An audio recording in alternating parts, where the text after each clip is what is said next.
Allah insanlara rəhm edən, kömək edən qullarını sevir. Peyğəmbərimiz bizə nümunədir.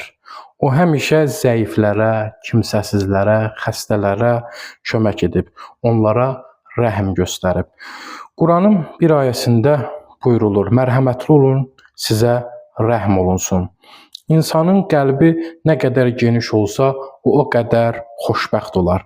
Başqalarına yardım etmək, onların dərdlərini bölüşmək insanı həm cəmiyyətdə, həm də Allah yanında ucaldar. Yardım etmək üçün böyük şeylərə ehtiyac yoxdur. Gözəl söz demək, qəlbdən dua etmək, ehtiyacı olanla paylaşmaq belə böyük savabdır. Peyğəmbərimiz buyurur: "Sizdən biriniz qardaşına lazım olanı təmin etmədən mömin ola bilməz." Gəlin qəlbimizi rəhmət və şəfqətlə dolduraq. Ehtiyacı olanlara əlimizdən gələni qədər kömək edək və sonda dua edək. İlahi, qəlbimizi rəhmət və mərhəmətlə doldur. Bizə insanlara kömək etməyi, onlara sevgi və şəfqət göstərməyi nəsib et. Səni razı salan əməl və davranışlarla bizi möhkəmləndir.